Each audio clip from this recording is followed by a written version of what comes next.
3. Bora ver se é o 3. Se tem o 3, tem o 1, tem o 2, tem o 4, tem o 5. Talvez ele faça até 7. Mas, bora. Ah, chegou. Meu amigo, como cantor, você é um ótimo pregador, tá? Todo mundo fala isso, mas eu sou brasileiro e não desisto nunca. Mas, Rapaz, meu amigo, dá uma camiseta essa frase sua. Os viciados se indignam quando os traficantes teológicos são denunciados. Meu irmão. lá vem, já quer fazer uma camiseta. Não, eu vou fazer uma camiseta. Que isso. Meu amigo, obrigado pelo convite, mas agora quem te convidou foi eu. Tamo junto, cara. Como é que você... Eu falei para alguém que a gente é mais ou menos John Wesley e George Whitefield, né? Quem Ó, estudar vai entender. pronto, é isso aí. Fique à vontade, pode cumprimentar os irmãos aí que também te amam. Fique à vontade, eu vou deixar o meu áudio mudo, porque minha esposa também está trabalhando, a neném pode acordar e você sabe como é que é. Tá bom. Oi, pessoal, paz do Senhor, boa tarde a todos. A gente iniciou um projeto, um movimento teológico pastoral nacional, que já está se tornando internacional. Pastores brasileiros, pastores de Portugal, pastores que estão na Itália, Estados Unidos, também vão aderir ao movimento. Não é um movimento contra ninguém, mas é um movimento de clareza bíblica e teológica para pôr os pingos nos is. Uma coisa é o evangelho, outra coisa é o coach, assim como a psicanálise, ou a psicologia, ou a medicina. Nenhum pastor é contrário a absolutamente nada. Mas todo pastor, ele sobe ao púlpito para falar daquilo que eu chamo de quadripé da criação, que é a criação, a queda, a redenção e a consumação. Ponto final. Toda pregação evangélica transita nesse quadripé. O que fugir disso, faça uma programação à parte com a igreja, deixe para a igreja claro que não é o evangelho. Gente, teremos um jantar de empreendedores. Gente, teremos um evento de desenvolvimento humano. Ok, muito bom. Agora, quando diz respeito ao evangelho, ao púlpito, à pregação, a gente tem que ficar restrito ao que está escrito. O homem não é refém de bloqueio ou de performance e tem que se desenvolver. O evangelho mata o homem. O coach quer fazer o homem viver no seu desenvolvimento. Tudo bem se está falando de liderança, empreendedorismo, o lado humano, secular da nossa existência. Tudo ok. Agora, sobre redenção, não. Por exemplo, um coach teve a ousadia de falar que o problema do homem para com Deus não é o pecado, nem o corpo, nem o espírito. Nem o espírito humano, nem o corpo humano precisa de redenção. É só a alma que está bloqueada. É só desbloquear a alma e está tudo resolvido. Gente, isso é um absurdo. Então, o movimento começou. Quem quiser seguir o movimento, está aqui no Instagram. Movimento 10.5. Movimento 10.5. Por que 10.5, pastor Anderson? A fala do apóstolo Paulo na segunda carta aos Coríntios: nós destruímos todo sofisma que se levante contra o conhecimento de Cristo Jesus e levamos todo pensamento cativo à obediência de Cristo Jesus. O que é um sofisma? É uma mentira santificada, é uma meia-verdade. Então, toda meia-verdade, ela é uma mentira completa. Deus é amor, todos nós sabemos. Se você arrancar de Deus somente esse atributo e afirmar que Deus é absolutamente amor, você vai cair em desvio, em heresia, em engano pernicioso. Assim como o Senhor é advogado, a Bíblia diz que o Senhor é juiz. Então, o Senhor, assim como tudo na nossa vida, é um ângulo de 360 graus. Quando eu olho para um objeto, eu vou ver uma parte daquele objeto que a outra pessoa não está enxergando. Ninguém está errado, é um ponto de vista. E o ponto de vista é a vista de um ponto. Eu olho para algo e estou vendo uma característica. Porém, aquele objeto tem inúmeras outras características. Deus, para quem aqui estuda Bíblia e teologia, tem inúmeros atributos. Incomunicáveis e incomunicáveis, absolutos e soberanos, e aqueles que ele compartilha conosco: amor, misericórdia, beleza, bondade. São atributos que Deus comunicou. Atributos absolutos: soberania, onisciência, onipotência, onipresença, a prerrogativa do juízo pertence a ele. Tudo isso são características. Pegou uma característica de Deus e fez daquela característica o absoluto, é um grande problema. Dito isso, pastorzão, hoje eu quero bater essa bola contigo. Vou ter lives diárias a partir de hoje com pastores que eu amo, que eu respeito, que eu considero ministério. Todos os dias, às 15 horas. Não posso fazer live, mas o meu Instagram vai estar linkado às 15, porque esse pastor convidado vai ser aquele que vai abrir sua rede social para a gente poder compartilhar da palavra. Hoje eu quero falar dos danos da teologia coach, que é a teologia da prosperidade disfarçada. Teologia da prosperidade, a gente bateu tanto na cabeça da serpente que ela morreu. Aí veio a teologia coach, porque assim, os traficantes, eles não param. Eles só mudam de roupa, de maquiagem, de cenário, mas traficante é traficante. Então, os traficantes da teologia da prosperidade faliram. Eles falaram, como a gente pode reaver os nossos negócios? João, lá em Apocalipse, diz que os mercadores das nações lamentavam o fogo e a fumaça da Babilônia. Então, aquilo é o traficante que você falou aí. Traficante é traficante. Como nós podemos agora maquiar o mesmo lucro que tínhamos na teologia da prosperidade? Teologia coach. O dano da teologia coach não é apenas um substituto salvífico na individualidade. As pessoas estão convertendo para a ganância. As pessoas estão dizendo, os coaches estão convertendo. De quê? De quem? Para onde? É muito fácil você falar que uma aderência a algo é conversão, pô. Cristão básico aqui sabe o que é uma conversão, o abandono de uma velha vida, o recomeçar de uma nova vida. Agora, se converter por causa de ganância, ambição e dinheiro, que Deus vai fazer você cabeça e não cauda, se todo mundo for cabeça, ninguém é cauda, ninguém trabalha mais. Não tem nem mão de obra, porque todo mundo é o general do negócio, né? Mas vamos lá. O dano não é só individual, o dano não é pessoal. Hoje eu quero falar com você, pastorzão, sobre o dano ministerial da teologia coach. Por causa da teologia coach, nós, pastores, entramos num campo de rivalidade. É de Deus quem lucra mais, quem brilha mais, quem é mais grande. E isso não era verdade dos nossos pais na fé. Então, hoje, a teologia coach faz com que os pastores caminhem por ganância, pelo quantitativo. Olha, minha igreja é a maior, minha conferência é a melhor. Hoje mesmo ainda mandaram um print do coach. Você acha que você está sendo perseguido como o apóstolo Paulo? Ele diz, todo aquele que persegue está atrás e não na frente. Aí o apóstolo Paulo aos Coríntios disse, parece-me que Deus me colocou em último lugar, como se eu fosse espetáculo público a homens e a anjos. Tem dias que eu me sinto o lixo do mundo e a escória de todos. Que teologia vitoriosa é essa que o homem de Deus diz que parece que Deus o abandonou? Então, gente, olha só. A lógica do evangelho é o primeiro é o último, é o servo. Jesus Cristo disse. Paulo, ele foi o homem mais santo do seu tempo histórico, sem dúvida alguma. Escritor de quase 70% do Novo Testamento, evangelizou a Ásia quase sozinho, com a pequena equipe missionária, em 3 anos, mais ou menos. Quando esse homem atingiu o ápice da sua santidade, ele disse, eu sou o principal dos pecadores. Evangelho não combina com orgulho. Evangelho não combina com arrogância, com altivez. Quem cresce e é de fato convertido, mantém-se pequeno. Jesus Cristo disse, quando entrar num lugar, não busque os louvores, não sente nas primeiras cadeiras, sente na última e deixa o anfitrião te chamar. Então, Jesus deu uma aula de humildade. Aqui ninguém é anti-crescimento, mas agora o homem de Deus não é conhecido mais pela sua santidade, pastorzão. Não é conhecido mais pela sua fidelidade, pela sua integridade, pela sua constância, pela sua família. O homem de Deus hoje é reconhecido pelos números. Ele pode ser um cara adúltero. A igreja está cheia? Está tudo bem. Ele pode ter amante. Ele batizou 1000 pessoas no mês? Está tudo bem. Eu penso o seguinte, daqui a pouco eu te pergunto o que você pensa. Existem crescimentos que não são bênção de Deus. Existem crescimentos que são juízo de Deus. Deus abandonou tanto aquela pessoa que Deus permite que ela cresça. Deixa eu falar um negócio aqui. Tem um casal de pastoras em São Paulo, casada uma com a outra.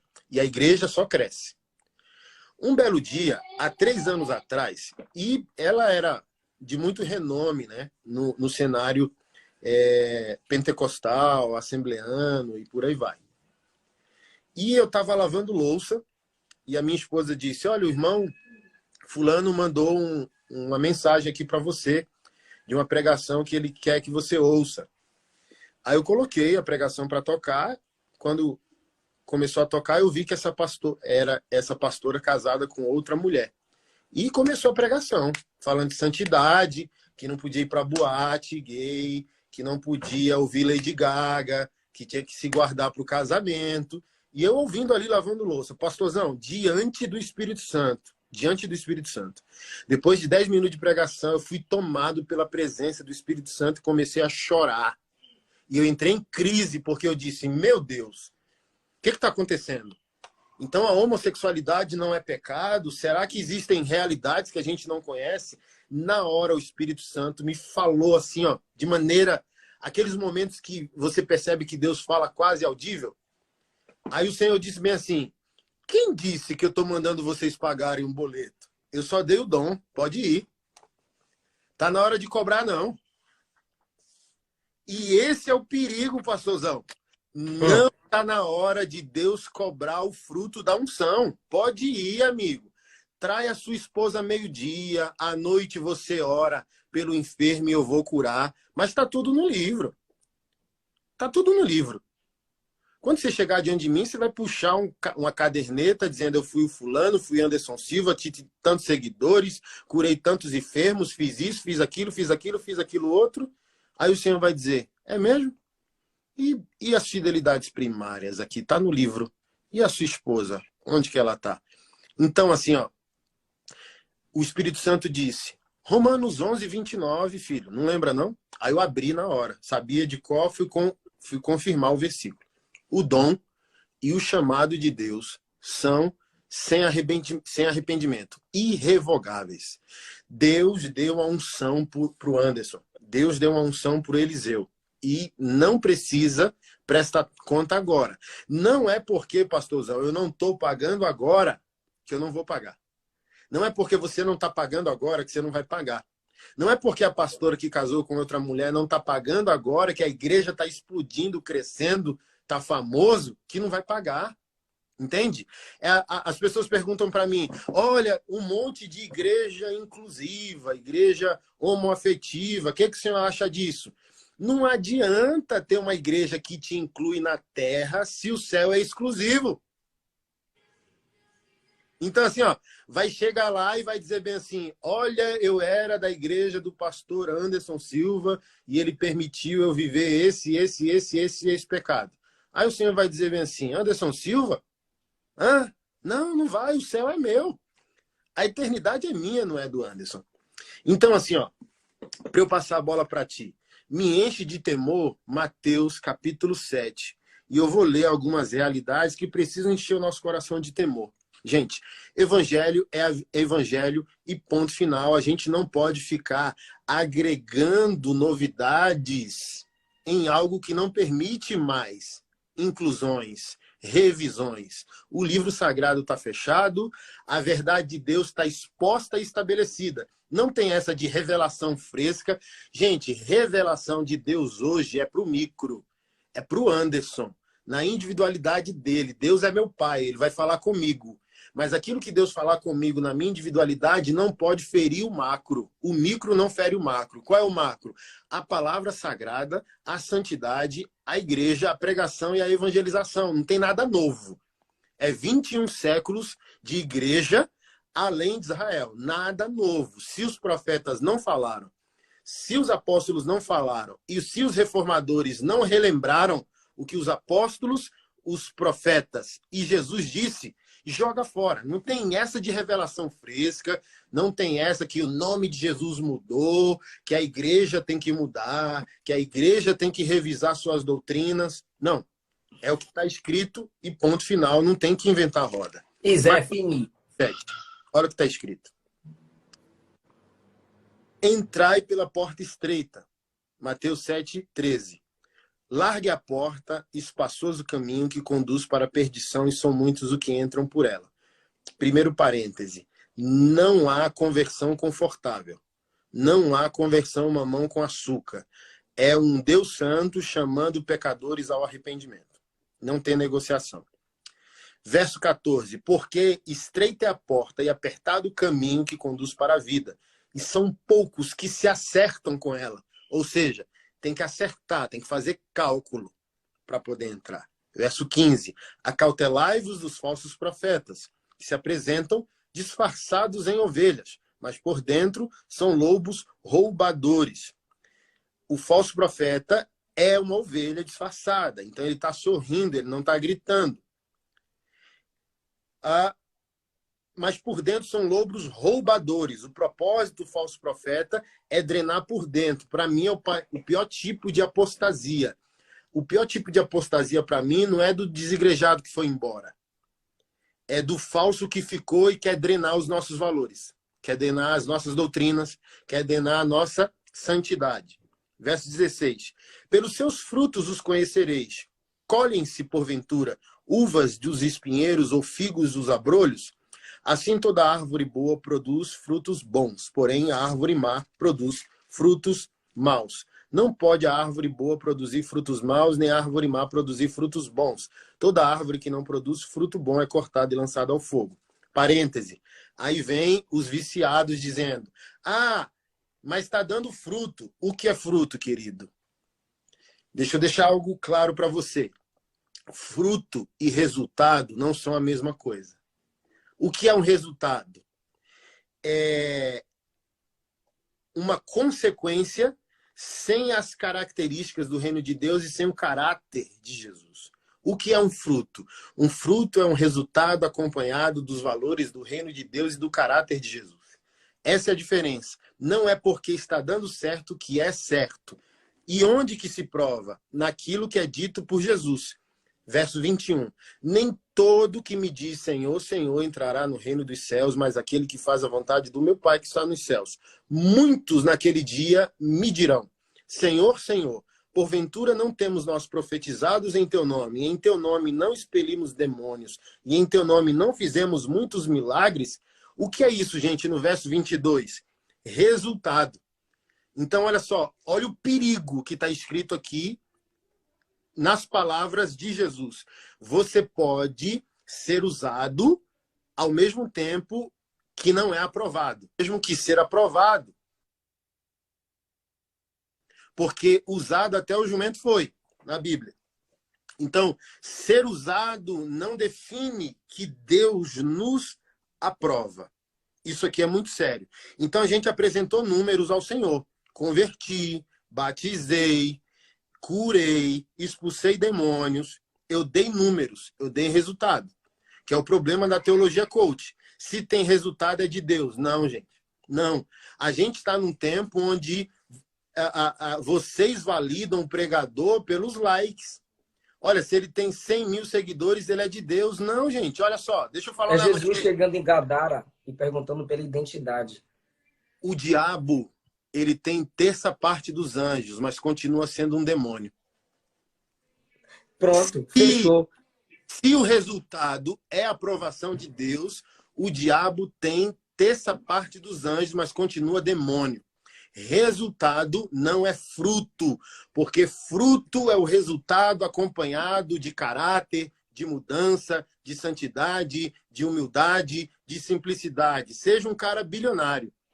Mas se é um bilionário que nasceu de novo, é um cara simples, não é um cara banal. E quem nasceu de novo sabe discernir o carnal do espiritual. Mas vamos lá para eu encerrar e passar a bola para você, pastorzão.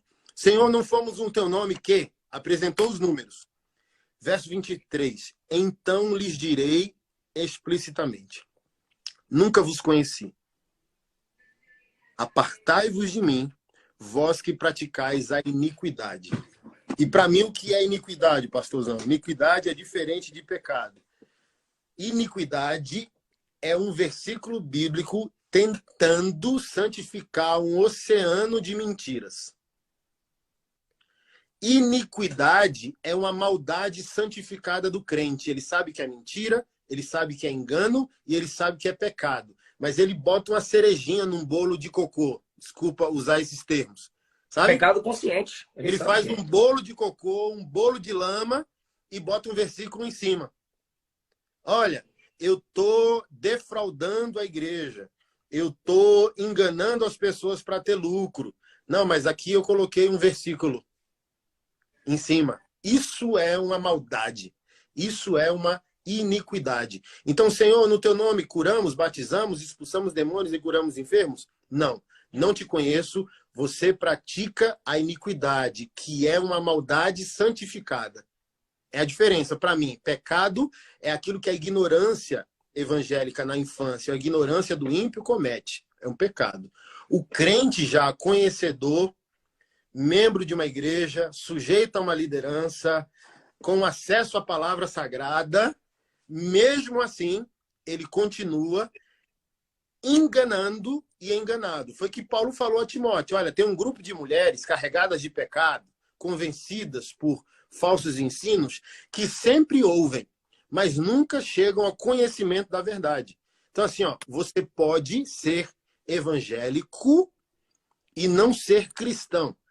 Aqui, eu não quero dizer que há distinção. É uma maneira que eu desenvolvi de tentar chocar o crente. Olha, todo evangélico é um cristão, todo cristão é um evangélico, mas nem todo evangélico é um cristão. O que eu quero dizer com isso? Que o evangélico é aquele que crê no evangelho, e o cristão é aquele que pratica o evangelho e crê no evangelho. Porque, por exemplo, se você crê e pratica o evangelho, você vai ser perseguido como todos os nossos irmãos foram em 21 séculos de história. Se a sua teologia é só mamão com açúcar, como se você estivesse num Éden pessoal, sabe? Ou como se você fosse a quarta pessoa da Trindade, que é Trindade, não tem quarta pessoa da Trindade, que você vai chegar, olha, eu governo, olha como eu sou santo, olha como eu sou próspero e tal. Cara, são teologias fajutas que não se sustentam. Então, minha dor, pastorzão, não é só o coach convencendo pessoas, é o coach convencendo pastores a fazer ministério por meio de resultado. Sabe de uma coisa? Jesus quer igrejas grandes, mas existem igrejas pequenas fiéis. A teologia coach está deixando verdadeiros pastores tristes. Por quê? Pastores de bairro, pastores históricos que não têm experiência com o digital como nós. Eu acabei de construir um estúdio aqui no meu prédio social, um estúdio lindo, investi ali mais de 100 mil reais para disponibilizar para pastores de bairro. Por quê? Eles estão tristes e pressionados, porque a juventude deles chega no domingo com 10 pregadores heréticos, confrontando, depreciando, insultando o pastor, porque talvez ele nem se formou em teologia, talvez ele não é antenado virtualmente, e por aí vai. Vem essas falsas teologias e pressiona, desrespeita esses homens para que eles comprem o produto, que é fazer o ministério por meio de quantidade e não por meio de fidelidade. Pastor, se você está num bairro e a sua fidelidade fez a sua igreja ter 30 membros, 40 membros, 50 membros, seja fiel e se alegre. Se for isso, está muito bom. Quando o Senhor voltar, o Senhor não vai querer a sua quantidade.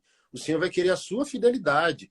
Porque tem quantidades menores fiéis e quantidade maiores infiéis. Jesus falou sobre isso. Vocês rodam o mundo para fazer um discípulo e torna ele duplamente réu do inferno como vós. Então, do que adianta você ter, olha, o meu movimento tem 5 mil pessoas. Se não é o evangelho verdadeiro, além de você estar indo para o inferno, você está levando outras pessoas no inferno. Então, pastores que estão aqui me ouvindo, seja fiel e não vítima do quantitativo. Foram desrespeitar o meu pastor auxiliar, porque eu não preguei domingo, coloquei ele para pregar, e me mandaram um e-mail insultando ele. Eu esculhambei também. Insultei de volta e postei. Ei, não venha, nem volte na nossa igreja para ser idólatra, para desrespeitar quem eu estou treinando para colocar no ministério, porque é isso que a teologia coach está fazendo. fazendo com que o povo de Deus idolatre quantidade, performance e fama. Eu quero ir na igreja Vivo por Ti para ouvir o meu pastor de estimação, meu pastor famosinho com a cara tatuada do Instagram. Não, querida, internet não é igreja local. Igreja local é outra coisa. Tem gente fiel, além de mim, trabalhando na igreja local. Não é porque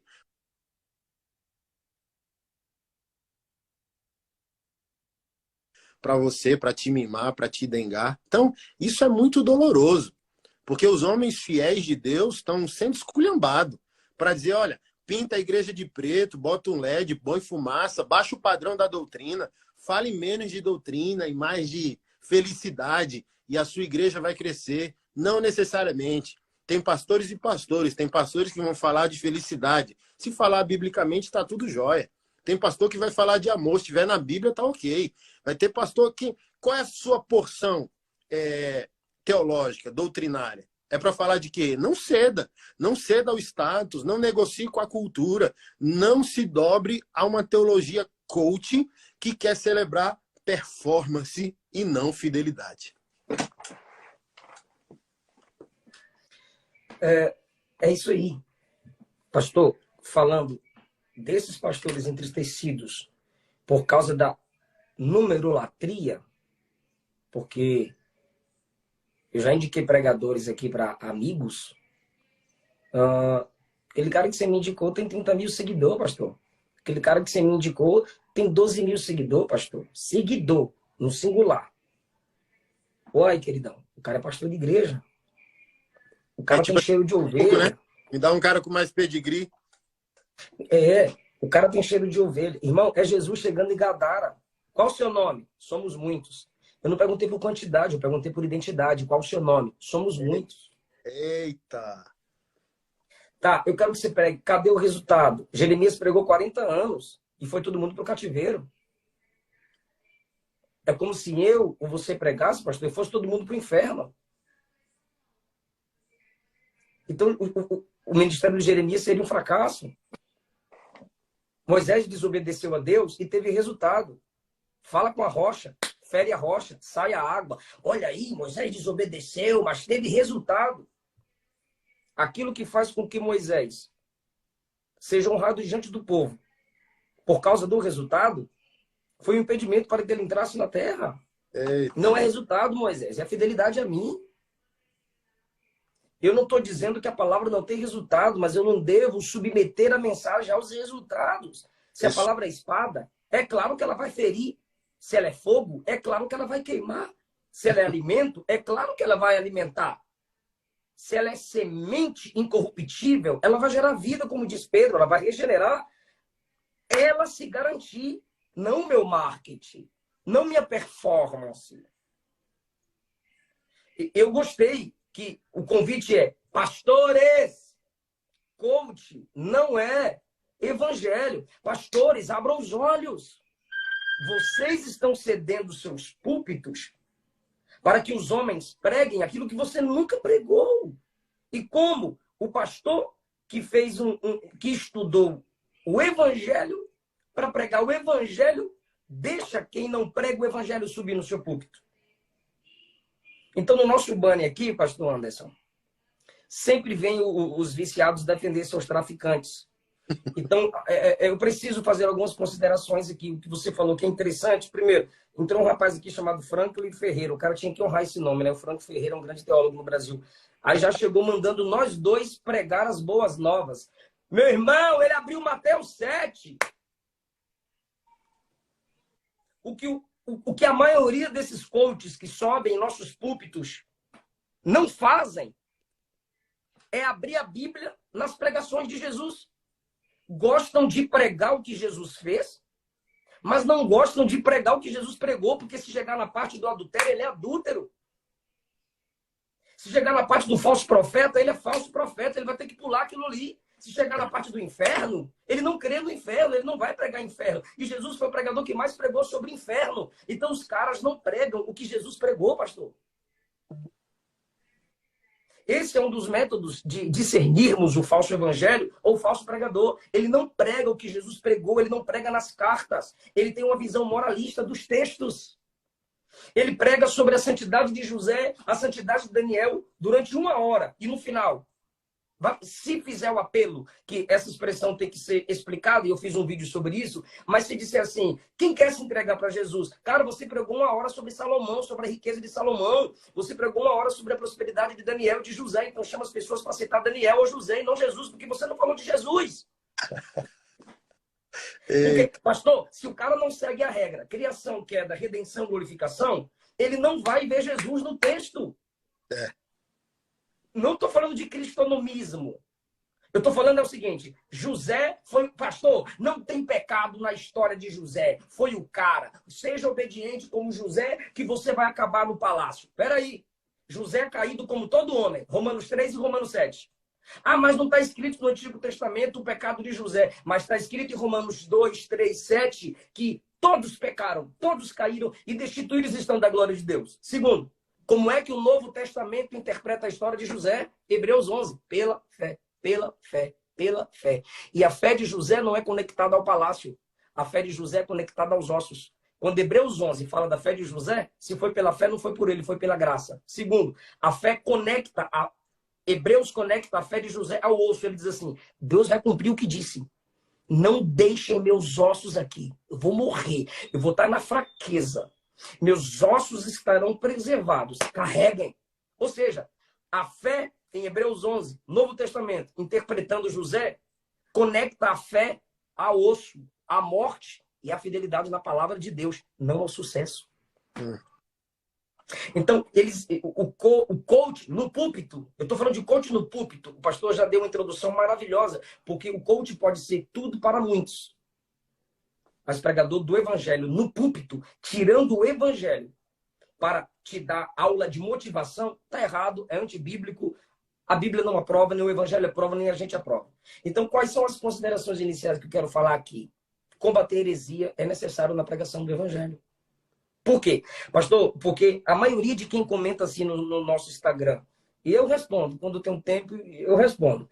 Vão pregar o evangelho, vão pregar o evangelho, vão pregar o evangelho. Então você nunca leu Judas, capítulo 1, versículo 3, capítulo único, versículo 3. Judas disse assim, amados, eu queria falar de salvação, mas eu senti necessário falar com vocês para combater os hereges no meio de vós.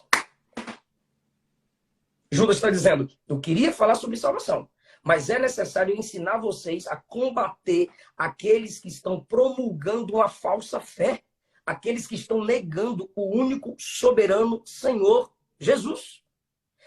Agora, e Judas completa, estão transformando a graça em libertinagem. Então, há um livro na Bíblia que Judas está dizendo, é preciso combater. E esse problema é realidade, gente, mas não é novidade. Falar contra a heresia não é mais importante que falar de salvação, mas é necessário. Porque o evangelho pregado de uma forma falsa vai gerar falsos crentes. E falsos crentes que engoliram uma falsa mensagem vão abrir mão da verdadeira salvação. Nem vão abrir mão porque nunca receberam. Vão resistir à falsa, à verdadeira salvação. Porque adquiriram uma falsa mensagem. É isso. Segunda consideração que eu quero fazer. A Bíblia não pode ser interpretada pela visão popular de um versículo.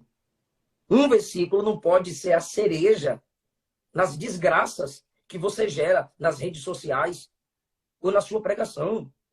Como já foi dito aqui pelo pastor Anderson. A gente não pode pegar Mateus 7:1 e se esquecer de Mateus 7:12. Mateus 7:15. Você só gosta do versículo 1, mas o 15 manda a gente discernir os falsos profetas. Como é que a gente vai discernir os falsos profetas se a gente não julgar segundo a reta justiça? Não. A Bíblia não é um versículo. 6. E o 6? Tá aí pra gente não dar ao cão coisa santa, nem porco a pérola. Você não dá a sua atenção, o seu carinho ao pastor que batizou sua família, que está ali te servindo ceia, que está ali te aconselhando em suas dificuldades. Mas qualquer youtubobo que teve uma nova revelação, você está indo atrás dele. YouTube bobo. Aí os caras pegam um versículo de Paulo, me fiz de tudo para com todos, e esquece de 1 Coríntios 2:1. Quando estive entre vocês, anunciando o mistério de Cristo, eu não usei de ostentação ou linguagem de sabedoria. Decidi nada ensinar entre vós, a não ser Cristo crucificado. Mesmo que você faça-se de tudo para com todos. Paulo disse assim, eu faço-me de tudo para com todos para salvar, não para enganar. 2 Coríntios 4:2, o mesmo Paulo, nós rejeitamos tudo que é feito escondido e que é vergonhoso. Não falsificamos a mensagem de Deus. Agimos abertamente. Pede, pergunta, onde esse camarada que se diz pregador do evangelho, mas prega uma falsa mensagem baseada nas técnicas coach no púlpito. Onde ele estudou? Qual teologia sistemática esse camarada leu? Aqui é uma que eu estava lendo de madrugada. Qual teologia sistemática você já leu? Qual teologia bíblica você já leu? Não. O cara lê livros modernos de escritores Nutelas que não sabem o que é a história da igreja. Eles não partem da Bíblia, me permita isso, pastor. Eles pegam toda a literatura secular e vêm para a Bíblia. Quando eles precisavam sair da Bíblia para encarar a literatura secular. Eles fazem Eu digo isso aos meus alunos. Monte sua biblioteca, mas não saia do livro para a Bíblia. Se você não tem experiência, se você está começando, saia sempre da Bíblia para o livro. Ela é a base. Ela é a fonte. Paulo disse em 1 Timóteo 1,7. Eles querem ser mestres, mas não entendem nem o que eles mesmos dizem. Uhum. Porque eles pegam um versículo isolado e quer ser pregador. Então fala para ele explicar a base. Gente, se não tem criação, queda, redenção e consumação ou glorificação, não é evangelho. F.F. Bruce escreveu um livro sobre o cânon. E ele disse, pastor Anderson, que na história da igreja, pelos registros dos primeiros cristãos, quando chegava alguém se dizendo pregador, a igreja entendia que aquele camarada ia falar nascimento de Cristo, pregação de Cristo, morte de Cristo e ressurreição de Cristo. Isso é evangelho. Uhum. Como que o camarada pode ser considerado pregador do evangelho se o que ele diz, os patriarcas não disseram, os profetas não disseram, Cristo não disse, apóstolos não concordaram, pais da igreja não disseram, pré-reformadores não disseram, reformadores não aprovaram, avivalistas não pregaram? É de lá para cá, meu Deus do céu. Os caras não sabem nem do que estão dizendo. Então, sai do púlpito, alugue seu hotel e vai falar de motivação. Agora, eu conheço coach que falou de Jesus no final de sua mensagem. Pastor Ismael de Oliveira, pastor Samuel Procópio. Eu já vi ele dando aula como se fosse um coach, pastor Ronieri. Mas no final da aula, gente, trabalhem, conquistem com a inteligência que vocês adquirirem, mas nunca se esqueçam, nada disso fará vocês escaparem do inferno. Eita lasqueira. Sim, eu vi. Eu dei aula com esses caras. E quando começaram com o conteúdo deles, eu falei assim, já estou começando a me estressar, mas eu vou vir até o final. E terminaram bem, porque eu estava ali para treinar pregadores. Tudo para com todos, irmãos, tem que ser anexado aos outros textos. Irmão, o camarada chega assim, Paulo disse que o que importa é que o evangelho seja pregado. Paulo nunca modificou o evangelho. Mas o que importa é que o evangelho seja pregado, mesmo que seja, não importa a intenção, importa. Quando Paulo disse que o que importa é que o evangelho seja pregado, ele não estava aprovando os modismos. Ele estava dizendo que enquanto ele estava preso, quem estava acusando ele estava pregando o evangelho. De que forma? O camarada chegava perante César, pastor Anderson, e dizia assim, César, um homem chamado Paulo, está pregando aí que Deus, um Deus se fez carne, habitou entre nós. Já está pregando o evangelho. Esse Deus salva, cura, liberta e transforma. Já está pregando o evangelho. E ele morreu e ressuscitou. Já está pregando o evangelho. É disso que Paulo está dizendo. Eles me acusam, me perseguem, me xingam. Mas enquanto me acusam perante César, estão pregando o evangelho. Paulo não está aprovando modismos. Agora, pastor, eu quero... Você também tocou nesse assunto. Uhum. O pastor quer prender falsos crentes numa verdadeira igreja. Não dá. Não dá. Por quê? Porque não existe só falso pastor. Eu sei do seu trabalho de expor os falsos pastores, mas existem falsas ovelhas.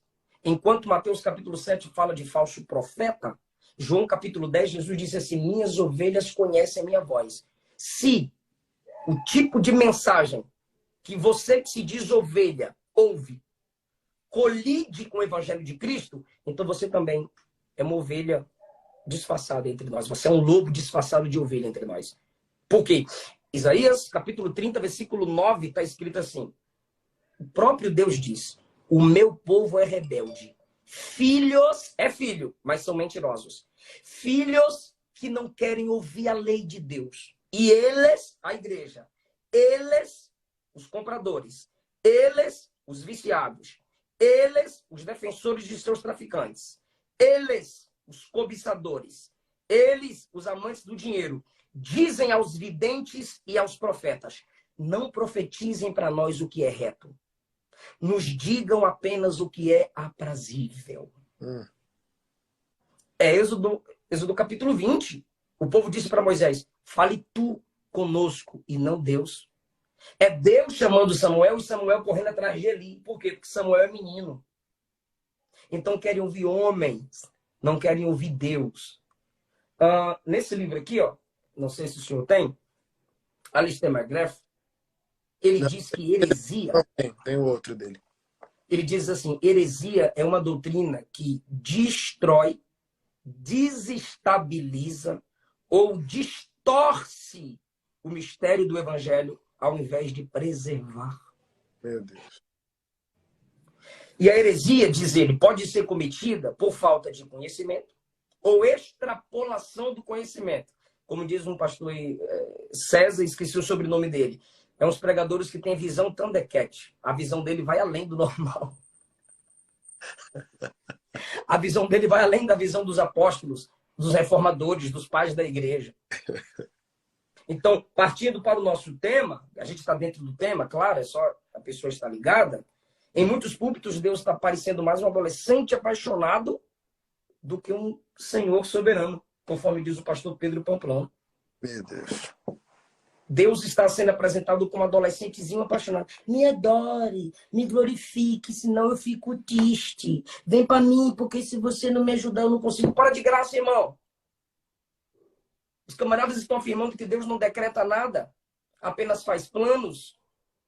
Ou seja, diviniza o homem e humaniza Deus.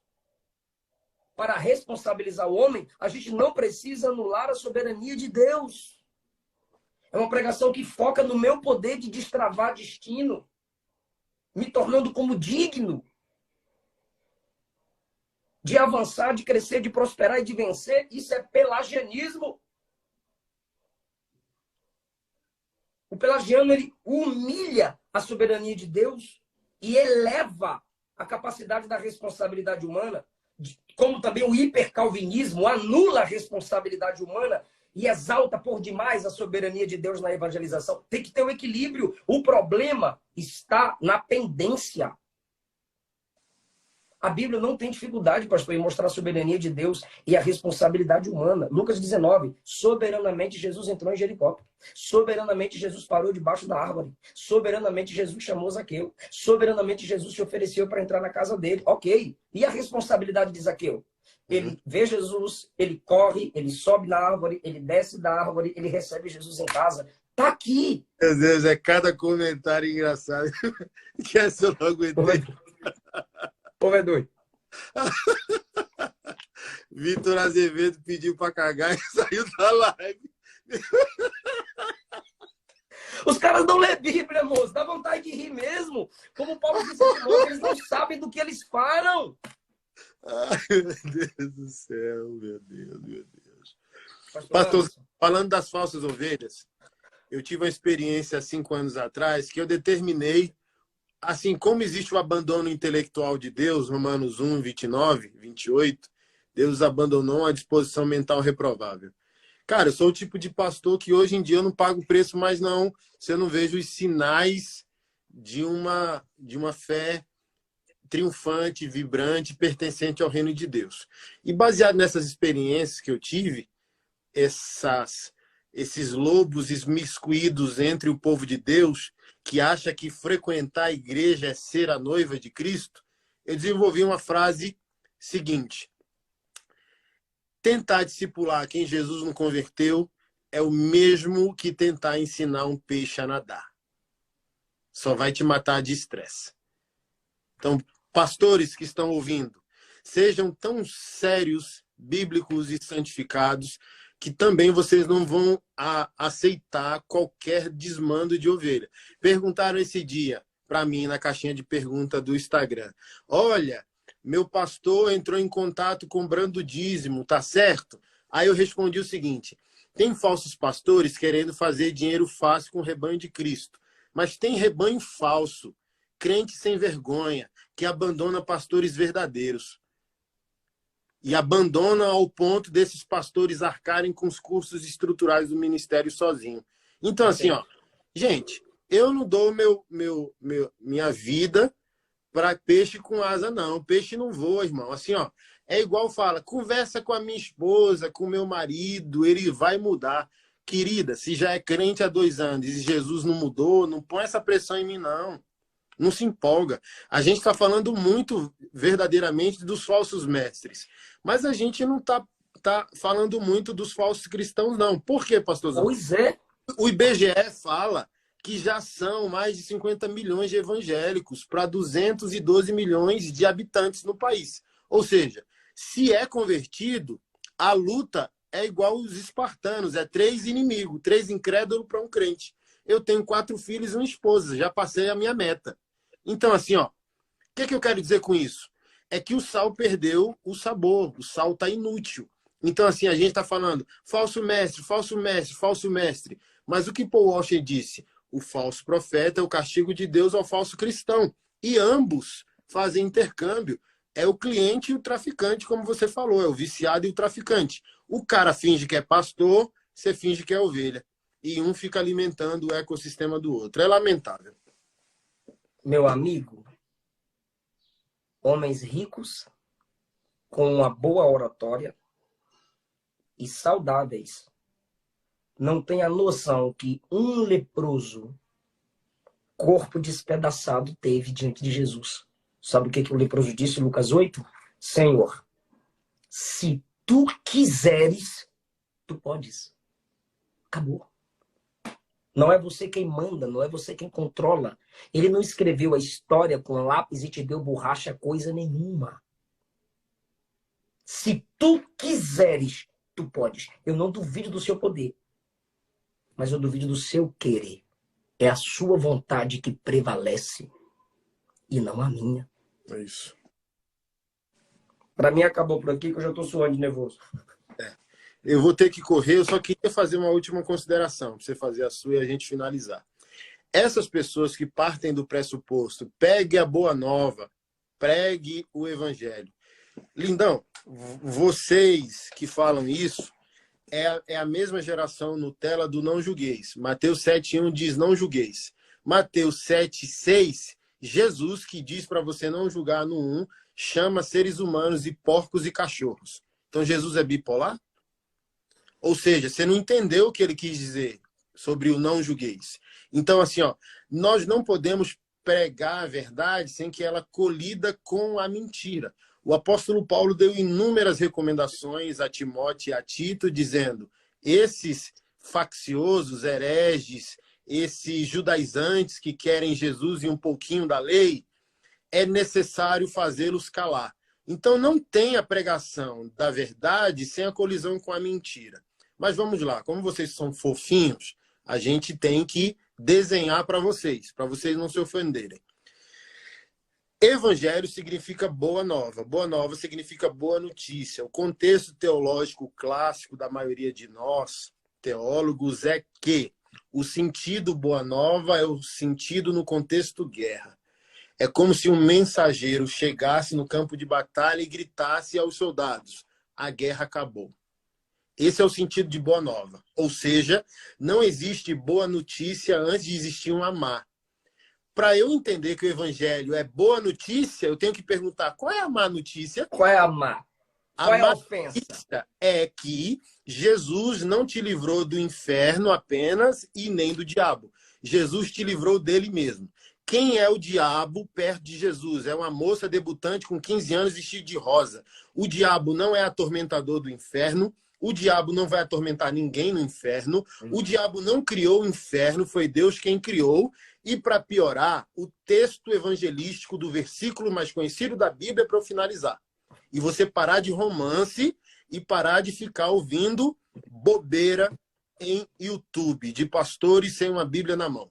João 3,16 está escrito: Deus amou o mundo de tal maneira que deu seu Filho para que todo aquele que nele crê não pereça, mas tenha vida eterna. Eu não vim julgar o mundo, mas vim fazer com que, por meio do meu Filho, o mundo passe a viver. João 3,16. João 3, mesmo capítulo, 36, que é o último verso, está escrito o seguinte: aquele que permanecer rebelde ao Filho de Deus, sobre ele permanece a ira de Deus. Conclusão. Conclusão. Nem o sacrifício de Jesus anulou a ira de Deus. A ira de Deus é anulada naquele que se rende ao Filho. O salmista diz: beije o Filho para que o Pai não se irrite. É como se Deus fosse mandar uma chuva. A única possibilidade de você não se molhar com essa chuva ácida é um guarda-chuva blindado chamado Jesus. Então, 3,16, Deus te ama e entrega o Filho. 3,36, Deus diz que mesmo o Filho, pagando o débito de quem vai ser salvo, quem foi rebelde ao Filho, a conta está aberta, gente. Não tem essa pregação fofinha, coach, um sim carinhoso, não. Deus está irado e ele vai tomar uma providência com essa ira no final. Como eu disse no início da live, o boleto não começou a pagar. Isso não significa que não vai ser cobrado. Tá tudo no livro, Minha Vida e Sua Vida. Gênesis 15, pastor, Deus diz assim, ó, Gênesis 15, quando você falava, eu lembrei de Gênesis 15, permita-me, por favor, e conclua seu raciocínio. 15:16.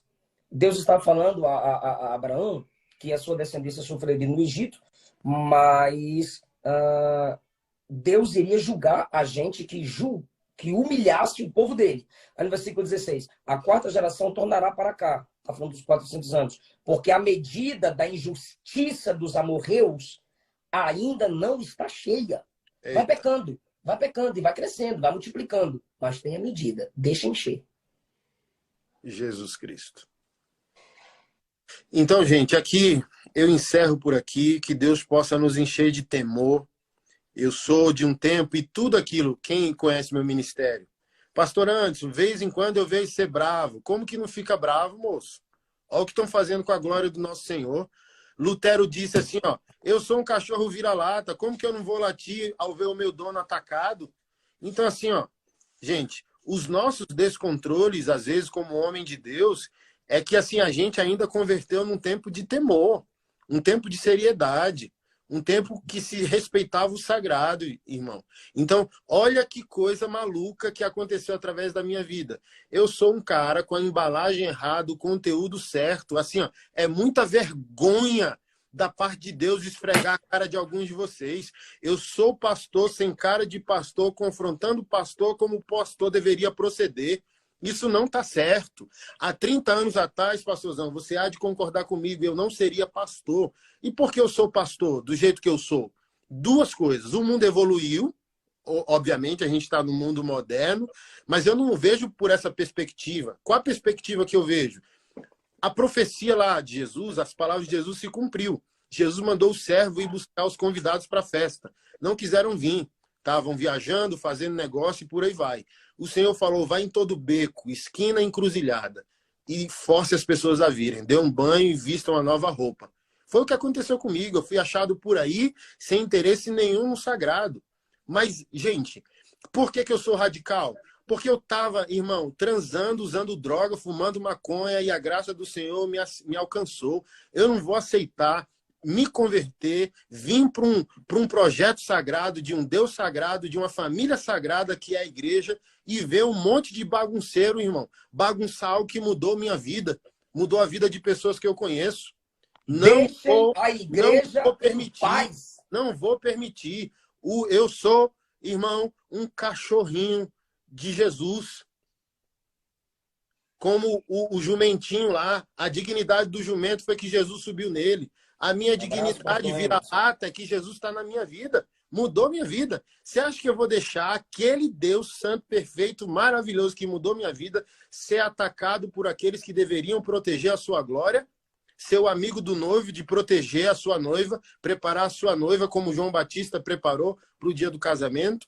Não queremos fazer guerra contra alguém, queremos fazer guerra em favor da verdade. Para pregar a verdade, infelizmente, no século XXI, eu acabei de ter uma reunião com um casal da Advec aqui, Brasília, do pastor Silas, a esposa, uma advogada, e a gente, assim, ó, vamos peitar projeto para defender os nossos pastores. Nós estamos, pastorzão, a gente ainda não enxergou, a gente está censurado politicamente, filosoficamente e com os magistrados, promotores e juízes. Qualquer coisinha que a gente fala já está indo para a mesa direto de promotores e juízes e vão nos silenciar. E não podemos entrar num politicamente correto, não, meu amigo. Certo é certo, macho é macho, fêmea é fêmea, casamento é homem, mulher. E do tipo assim, ó, a gente fica com medinho, não vou pregar isso, senão vão mandar me prender. Que prenda, mas assim, ó, o que a gente tem que gerar? Uma avalanche de posicionamento claro. E tem muita gente para nos apoiar. O problema é que a gente está sem coragem de se posicionar, sem coragem de comprar a briga. Olha o que fizeram com o pastor na Bahia, pastorzinho simples de bairro. Ele nem depreciou, ele não insultou, nem diminuiu ninguém, ele só usou a palavra homossexualismo. Aí a Lacrolândia diz que é homossexualidade. Minha mãe não sabe, pastorzinho de bairro nenhum, cara, desconectado da realidade da Lacrolândia, sabe que não é mais homossexualismo, é homossexualidade. Foi lá a promotora e obrigou o pastor a se retratar. Gente, é muitos inimigos sobre a verdade para a gente estar aceitando essa teologia de fofinho. Tem guerras reais para a noiva de Cristo, sabe? A noiva de Cristo é uma guerreira também, pastorzão. Não temos que pensar a noiva de Cristo como romance. A noiva de Cristo é uma guerreira, ela está adornada também para o campo de batalha. E nós, como pastores, precisamos nos posicionar para a glória do Senhor, defender pastores e nutrir pastores de teologia, de amparo, de apoio. Por isso que eu fiz o estúdio. Vem aqui e municie, pregue a verdade. Se qualquer juiz, promotor, delegado, dinossauro vier contra você, a gente vai levantar advogados para te proteger. Pregue a verdade, vá para cima. Pastorzão, deixa eu falar um negócio pra você. Defensores da nossa causa. Assim, ó, a gente pode falar qualquer coisa que a gente quiser sobre o pastor Silas. Mas vai chegar a hora, daqui a pouco, meu amigo, que não vai ter guardião nacional mais da sã doutrina. Assim, ó, no tempo de Jean Willis, se não fosse o barulho e a mão pesada do pastor Silas na mesa, comprando briga, a gente estava pior do que nós estamos. E o que a gente precisa entender? Que essa teologia coach fofinha está tirando de nós a coragem que o Espírito Santo deu a homens como o pastor Silas. E daqui a pouco, daqui a 10 anos, 15 anos, se ele não tiver mais com todo vigor para o campo de batalha, cadê o Anderson? Cadê o Eliseu? Cadê o Francisco? E é por isso que eu não dou conta. Teologia coach está castrando a coragem dos pastores. E os pastores estão pensando em quantidade. Se eu pregar a verdade, não vão vir no culto no domingo. Mas o pastor que me discipulou disse que não venham. A verdade vai ser pregada. Que não venham. Tchau. Jesus mandou fazer a conta. Aquele que entra no reino de Deus faz um cálculo como se estivesse construindo, para não ser envergonhado. Que não venha. Quando vier, faça o cálculo. Faça o cálculo, porque você tem que deixar tudo. Você tem que abandonar tudo e nascer de novo. Então, precisamos encabeçar um movimento de coragem. Coragem virtual, pastoral, em defender, pregar a verdade. E as pessoas são infantis, porque não conseguem discernir a briga por uma ideia teológica e a briga com pessoas. Não estamos brigando com pessoas. Queremos até que essas pessoas se arrependam e nasçam de novo. Mas essas pessoas são portadores de ideias. E as ideias serão combatidas, questionadas e confrontadas pela santidade da igreja, pela pureza do evangelho, para a glória de Deus e pela uma igreja triunfante e que seja respeitada publicamente, em nome de Jesus. Posso dar a má notícia para a gente encerrar a live? Pode. Romanos 3. Não há um justo sequer. 3:10. Nenhum sequer. Não há ninguém que entenda. 11. Não há ninguém que busque a Deus. 12.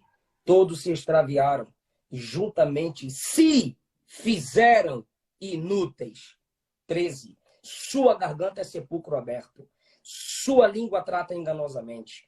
Tem veneno de serpente debaixo de seus lábios. 14. Sua boca está cheia de maldição e amargura. Coach, não prega isso aqui no púlpito, não. Seus pés são ligeiros para derramar sangue. Em seus caminhos há destruição e miséria. Se não tiver agora, vai ter no dia do juízo. Porta larga conduz à perdição e destruição. 17. O homem não conhece o caminho da paz. 18. Não há temor de Deus diante dos seus olhos. 19. Romanos 3, hein? Toda boca esteja fechada e todo mundo condenável diante de Deus. Aí, meu irmão, é a má notícia. Por isso que a gente precisa pregar a boa notícia. A boa notícia está no versículo 23 a seguir.